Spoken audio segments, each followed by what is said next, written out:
Bayangin, cowok ini tega menghabisi nyawa seorang wanita cuman gara-gara nggak bisa nahan nafsu. Gila banget sih cerita ini. Cerita ini tuh dimulai dari wanita ini, Fanny Ere. Dia tuh lahir di tahun 1997. Awalnya, dia tuh tinggal bareng kedua orang tua dan dua adiknya di desa Maranu, Kabupaten Luwu Utara, Sulawesi Selatan.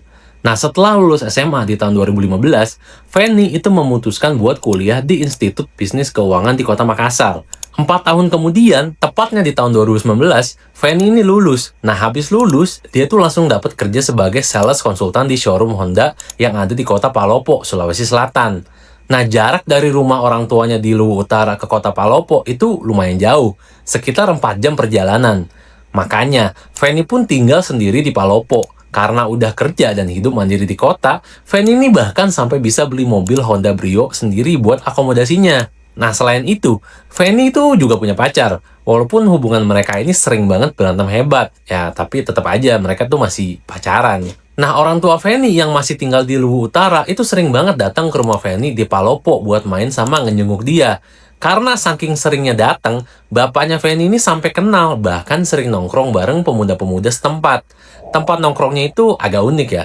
Itu di sebuah bengkel yang ada tepat di sebelah rumahnya Fanny. Nah, di situ juga banyak pemuda-pemuda dari forum pecinta alam. Salah satunya itu ada Ahmad Yani, atau biasa dipanggil Ama. Ama ini bukan anggota forum pencinta alam. Dia itu cuma suka nongkrong aja di sana sama yang lain. Nah, saat itu, Ama ini udah berusia 35 tahun. Sebelumnya, dia itu pernah kerja sebagai sopir pribadi di Makassar. Tapi setelah beberapa tahun, dia itu balik lagi ke Palopo. Di Palopo ini, dia tuh kerja sebagai kuli bangunan dan kuli serabutan. Sering dapat panggilan buat renovasi rumah.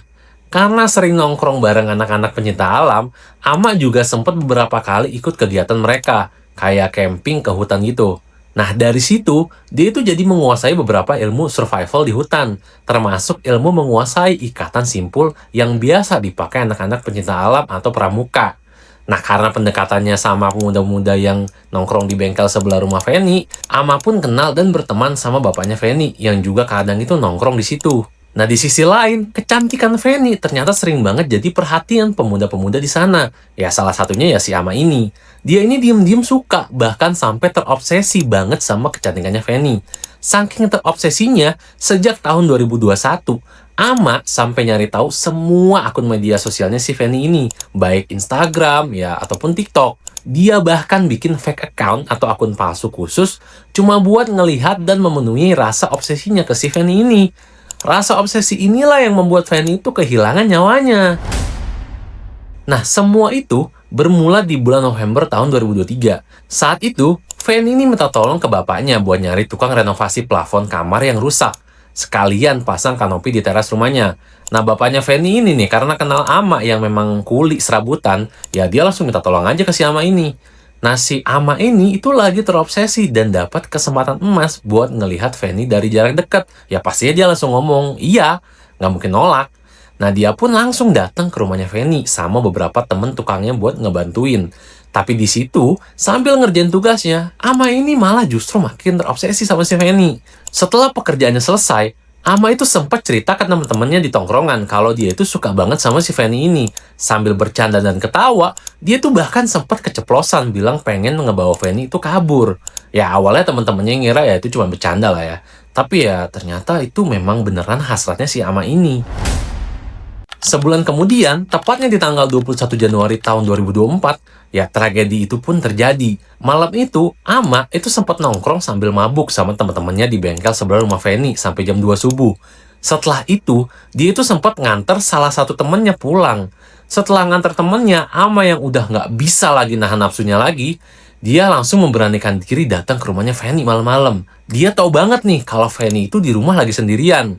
Nah, sampai di rumah Fanny, dia ini sempat mantau situasi dulu.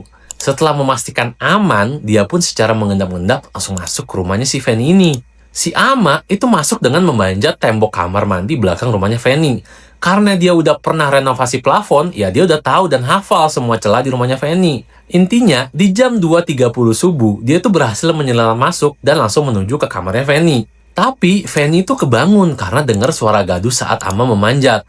Dan begitu melihat Ama ini masuk ke kamarnya, si Fanny ini langsung kaget dan teriak sekuat tenaga.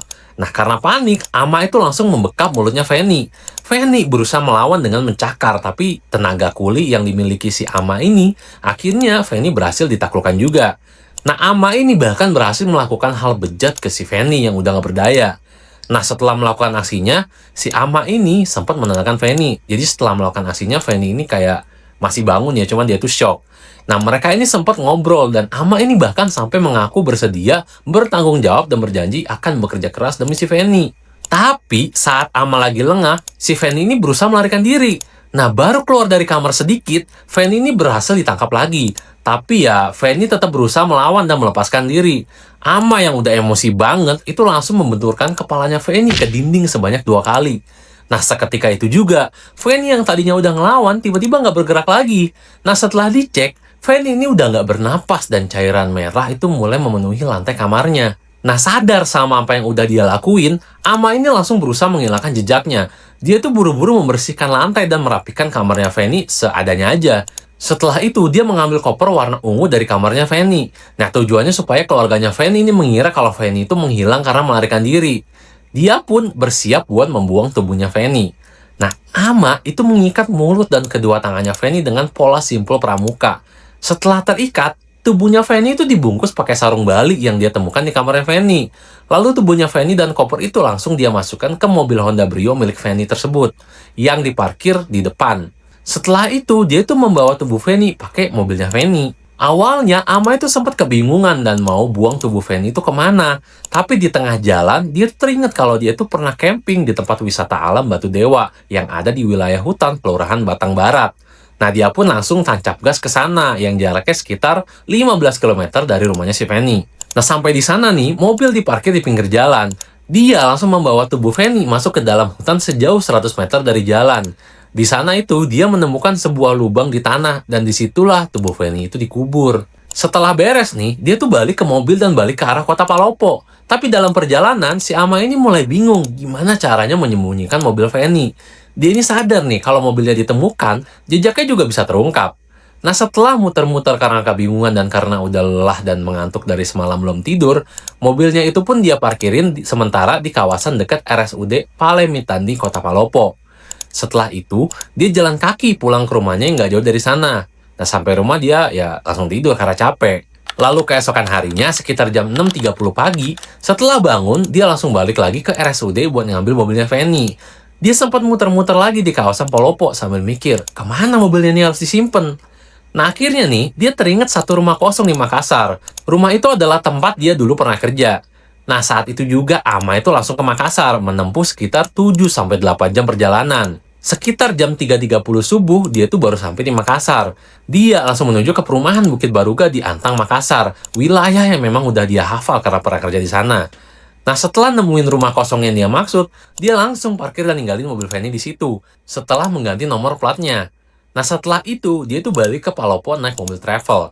Tapi, dia membawa pulang kopernya si Fanny ini, yang koper warna ungu yang dia bawa pas pertama kali dia menghabisi nyawanya si Fanny. Setelah sampai di rumahnya, Ama ini ngerasa udah menghilangkan jejaknya dengan rapi. Dia pun mulai beraktivitas kayak biasa dan masih sering nongkrong di bengkel sebelah rumah Fanny. Beberapa hari kemudian, orang tua Fanny ini datang ke rumahnya si Fanny ini kayak biasa. Tapi sampai di sana, garasi itu udah kosong. Awalnya bapak dan ibunya tuh nggak curiga karena Fanny memang biasanya sibuk. Tapi saat mau masuk ke rumahnya, orang tuanya ini ngerasa aneh. Kunci rumah yang biasa Fanny tinggalin ada di tempat yang nggak biasanya. Nggak cuman itu, gagang besi di pintu rumah juga udah dalam keadaan rusak. Meskipun aneh, orang tuanya itu ya masih positive thinking ya, masih berusaha positif dengan apa yang terjadi sama si Fanny ini. Tapi pas masuk ke kamarnya Fanny, mereka ini kaget banget. Mereka nemuin sisa-sisa percikan-percikan darah di lantai, di kasur, dan juga nemuin celana pendek milik Fanny yang dipenuhi percikan darah tersebut, tergantung di belakang pintu kamar. Yang bikin orang tuanya makin khawatir, Fanny ini udah nggak bisa dihubungin lagi. Awalnya, orang tua Fanny ini menduga Fanny dirampok. Tapi setelah dicek, HP dan perhiasan emas milik Fanny itu masih ada di lemari.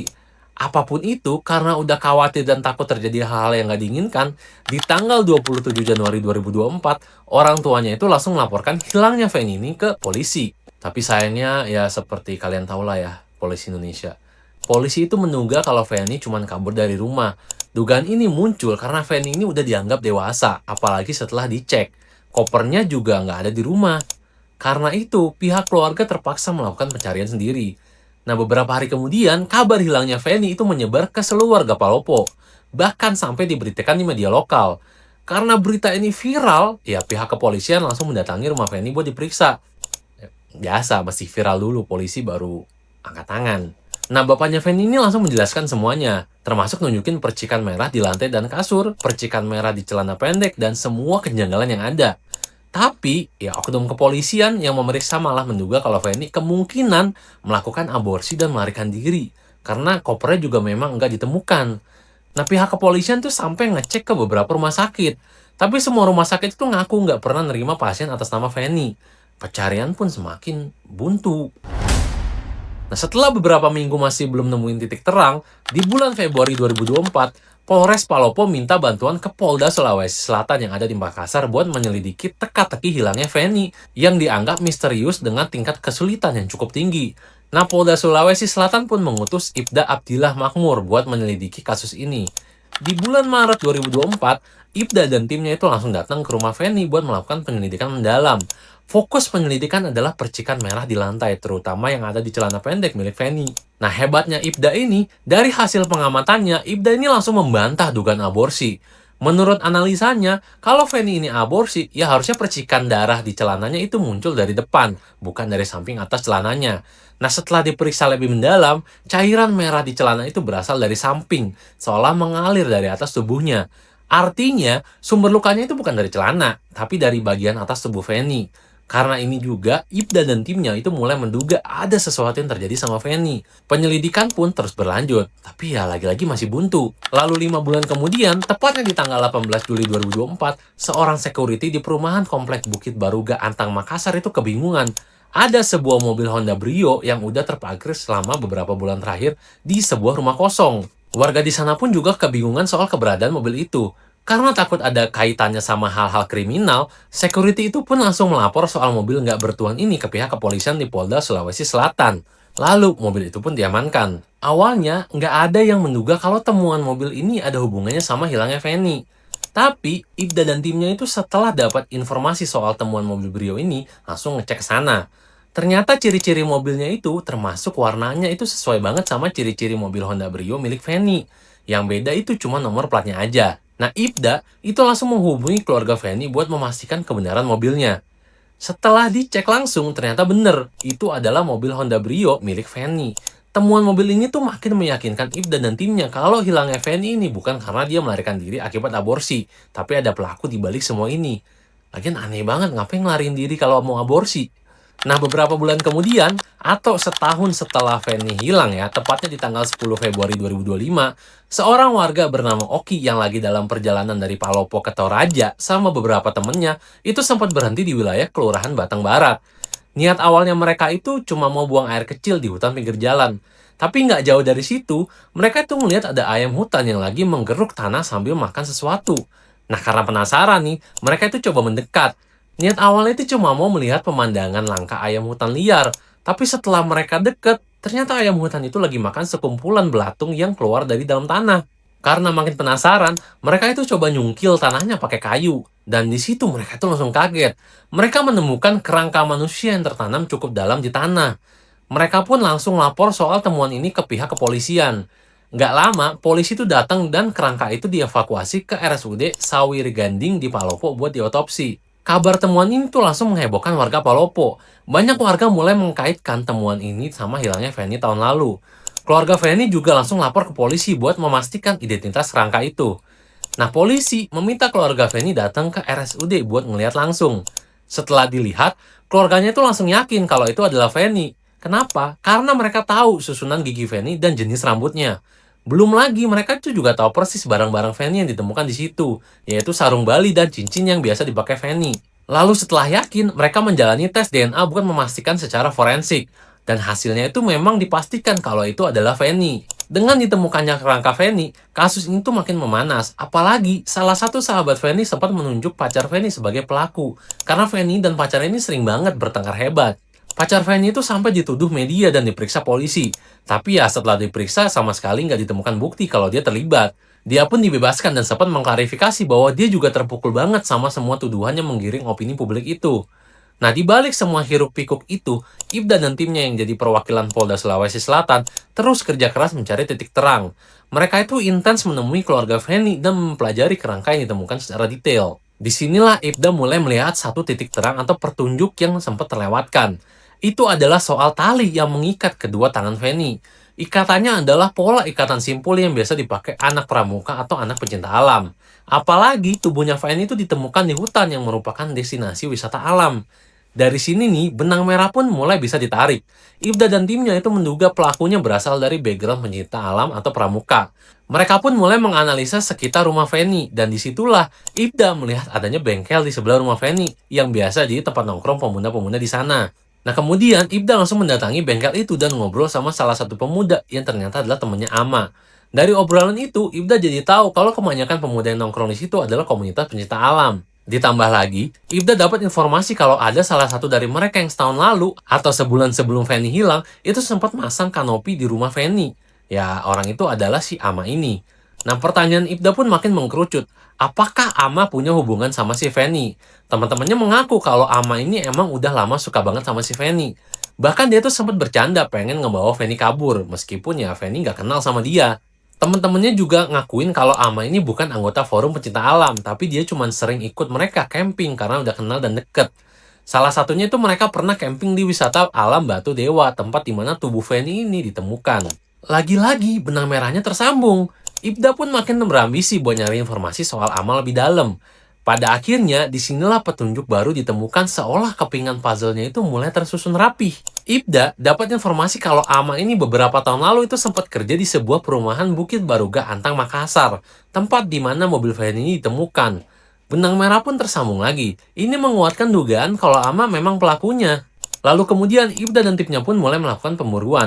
Nah, ternyata nih Ama ini udah minggat dari rumahnya di Palopo sejak beberapa bulan terakhir.